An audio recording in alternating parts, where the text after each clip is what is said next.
ஜெய் ஸ்ரீ கிருஷ்ணா.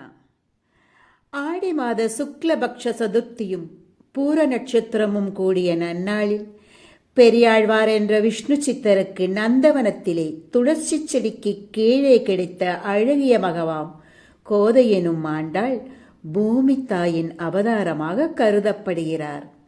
குழந்தை கோதைக்கு வடபெருங்கோயிலுடைய பெருமாளின் பெருமையையும் வைணவ சமய பெருமையையும் சொல்லிச் சொல்லி வளர்த்தார் விஷ்ணு சித்தர். இயற்கையாகவே நறுமணத்தோடு இருக்கும் துளசியைப் போல் தந்தை பெரியாழ்வார் சொன்ன கதைகள் வாயிலாக இயற்கையாகவே எம்பெருமான் மேல் ஆழ்ந்த பக்தியும் காதலும் கொண்டாள் ஆண்டாள். ஆண்டாள் அருளிய திருப்பாவையிலிருந்து இன்று 10ஆம் பாசுரம். இன்று மார்கழி 10ஆம் நாள்.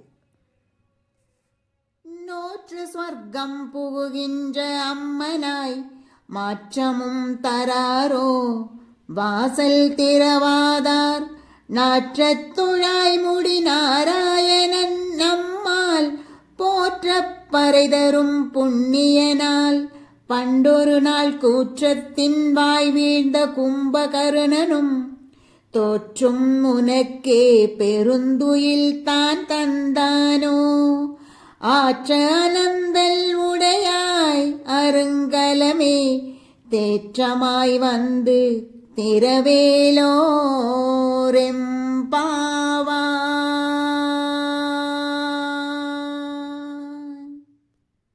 இதன் பொருள், முற்பிறவையில் எம்பெருமான் நாராயணனை எண்ணி நோன்பிருந்ததன் பயனாக இப்போது சொர்க்கம் போல் சுகத்தை அனுபவிக்கின்ற பெண்ணே, உன் இல்லக்கதவை திறக்காவிட்டாலும் பரவாயில்லை, பேசவும் மாட்டாயோ?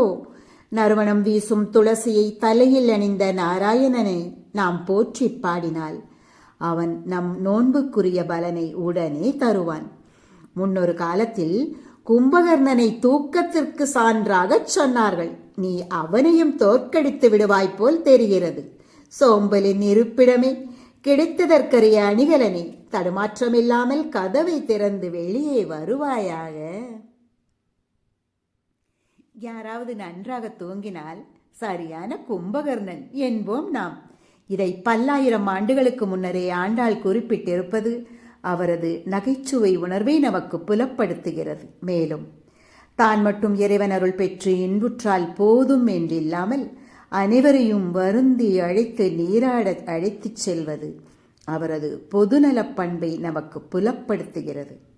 நாமும் தன்னலம் கருதா நட்பண்பில் திளைத்து பார்ப்போற்றும் பரந்தாமன் பேரருள் பெறுவோமாக. சர்வம் கிருஷ்ணார்ப்பணம்.